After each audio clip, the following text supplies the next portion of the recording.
Bonsoir mesdames, bonsoir messieurs. C'est un grand honneur pour moi de vous saluer ici. Мої шанування, пані та панове, з вами знов Дмитро Чкалкін та програма Soundcheck. Кажуть, що не кожному судилося дорости до власної стелі. Насправді не варто і поспішати. Треба сподіватися на те, що, як кажуть в Одесі, саме інтересно на все, що спереді, господа.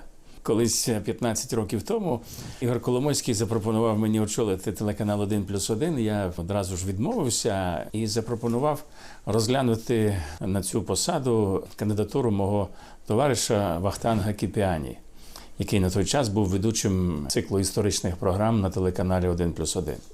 Справа в тому, що я дуже високо ціную завзятість та наполегливість Вахтанга в боротьбі з, можливо, головною проблемою нашого українського суспільства історичним невіглаством, совковістю, яка поплюжить мізки мільйонів наших співвітчизників. Як відомо, головний урок історії полягає в тому, що людство не робить належних висновків з уроків історії. Колись Василь Ключевський висловився таким чином: історія, на жаль, нічому нас не вчить, але жорстоко карає за невивчені уроки. І зараз, як і 100 років тому, до влади прийшли відверті аферисти, які обдурили народ, обіцяючи прості рішення складних питань, просуваючи популістські лозунги: фабрики робочим, землю селянам, море матросам, мир народам, будемо саджати по весні, кінець епохи бідності і брехні і так далі і тому подібне. Про те, чим закінчується легковірність народу, який купився на популістські лозунги, писав в минулому сторіччі Олександр Галич. «Бойтесь того, кто скажет: все просто, идите за мной, я знаю, как надо. И, рассыпавшись мелким бесом и поклявшись вам всем в любви, он пройдет по земле железом и затопит вас всех в крови. И наврет вам такие враки, и такой наплетет рассказ, что не раз тот рассказ в бараке вы помянете в смертний час». Дійсно, віра в популістів закінчилась в минулому сторіччі мільйонами людських жертв на цій землі.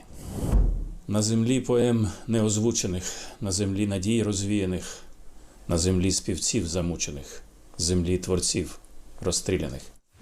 Ці рядки написав український поет Василь Боровий. На цьому тижні ми відзначали його день народження. За ці рядки він отримав 25 років сталінських таборів. І поникли села від наруги під тяжким ярмом печалі й бід. Навіть з рук дитячих злі катюги виривали український хліб. Є відомий вислів класика: для того, щоб вдихнути в народ волю та відвагу, треба змусити його жахнутися самому собі. Тобто для того, щоб подолати цю совкову ментальність, наслідки совкового мислення, треба розповісти всю правду про страшні злочини радянського режиму. Тому я вважаю декомунізацію найважливішим чинником просвітницької діяльності і лікування нації від наслідків тоталітаризму. І вважаю наругою над пам'яттю мільйонів безвинних жертв те, що досі не розкриті архіви КДБ, НКВД у Москві. Більше того, путінська Росія, яка так пафосно виступає проти спотворення та перекручення світової історії, сама цю історію брутально перекручує та спотворює.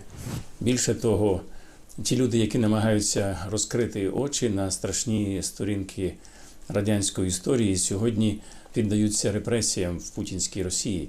На цьому тижні російський історик, керівник історичної організації «Меморіал» Юрій Дмитрієв, який розслідував злочини НКВД в містечку Сандормох, де в 1937 році була розстріляна вся українська творча еліта, отримав вирок 13 років ув'язнення за вигаданими кримінальними звинуваченнями.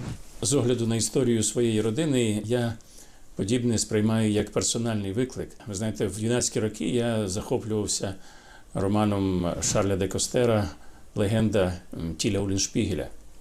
Я назавжди запам'ятав славетний вислів цього героя про те, що попіл класа стукає в його серце. А нагадаю, головний герой цього роману, юний Тіль Улліншпігель, стає гьозом, повстанцем після того, як іспанські загарбники і іспанська інквізиція спалили на вогнищі його батька Класа. На наступний день після його загибелі його вдова та син Тіль піднімаються до вигорілого багаття і збирають попіл з місця страти. І вдома мати Тіля шиє мішочок з шматочків червоної та чорної тканини. І каже, нехай цей попіл серця твого батька в червоному, як символ його крові, та чорному, як символ нашої скорботи, і буде вічно на твоїх грудях, як полум'я помсти його катам. І частка праху батька дає Тілю силу боротися за свободу рідної землі, і кожного разу перед відповідальним кроком він повторює, проголошує: попіл Класа стукає в моє серце. Так само історія моєї родини не дає мені спокою, і стукає в моє серце. Я вже розповідав, що мій дідусь був одним з 22 дітей свого батька. Народився в Засланні, в містечку, яке заснували старообрядницькі родини, які втекли від утисків Московського патріархату з Слобожанщини. Бабуся Олена була 11-ю дитиною свого батька. Тобто, теоретично, скільки в мене могло бути двоюрідних рідних братів і сестер, а я був єдиним нащадком діда Петра та бабусі Олени, до того, як народилося 4 моїх дітей. Доля моєї бабусі Олени трагічна, але одночасно дуже показова і типова для свого часу. Вона народилася в маленькому містечку біля станції Терещенківська Південно-Західної залізниці, звідки Терещенко розвозив по всій Європі цукор своїх цукрових заводів. Її батько був шевцем, дуже працелюбним. Як розповідала бабуся, він прокидався о 6 годині, сідав до верстати і лягав спати о 12, і не встигав при цьому виконати всі замовлення, тому взяв на себе в майстерню 2 підмастерів. І саме це було приводом для того, щоб більшовики назвали його експлуататором трудового народу. Насправді їм дуже подобався його будинок, який завдяки зусиллям бабусиної мами був найохайнішим, найкрасивішим на центральній вулиці. Був весь всаджений квітами, білосніжно побілений. І його будинок було експропрійовано для того, щоб розмістити в ньому нові органи радянської влади. І я пам'ятаю, як бабуся з сльозами на очах розповідала мені пошепки про те, як більшовики витягали за коси її старших сестер, які на той час хворіли на тиф. Зимою 19-го року витягували їх на сніг для того, щоб звільнити будинок. Половина бабусиних братів та сестер загинули ще до того, як більшовики захопили владу. Але найстрашніше було те, що ті, хто лишилися в живих, не дивлячись на те, що сталося з їхнім батьком, стали затятими комуністами та комсомольцями, більшовицькими пропагандистами. Бабусин батько зненавидів більшовиків за те, що вони відняли в нього вже літньої людини не лише старших дітей, сімейне вогнище, але й улюблену справу, засоби для існування.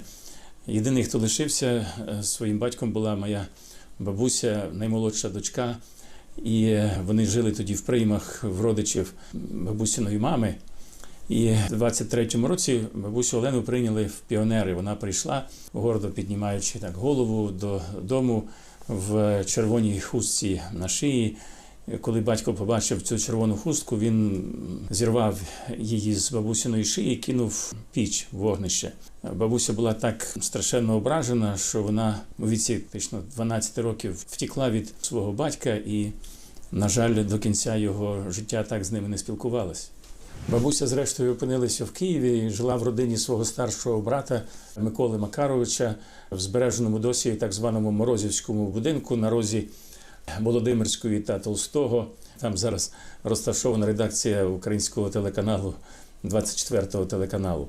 В 1934 році Микола Макарович, який на той час був редактором популярного українського часопису «Молодняк», в якому друкувались майбутні класики вітчизняної літератури, заарештували за наклепом його товариша, майбутнього відомого українського театрального діяча. Миколу Макаровича засудили як ворога народу до 20 років таборів на Килимі, де він чудом вижив. І ось таким повернувся вже до Києва наприкінці 50-х років. І тоді, в 1934 році, перед бабусею знов стає страшний вибір. Вона на той час була вже студенткою Київського університету, але за системою рабфаків мала працювати тоді на якомусь підприємстві. Вона була секретарем партійної організації найбільшого цеху, тоді найбільшого київського заводу «Більшовик». За 10 років до того вона зріклася своїх батьків, і тепер їй треба зріктися свого коханого старшого брата Колю, якого оголосили ворогом народу.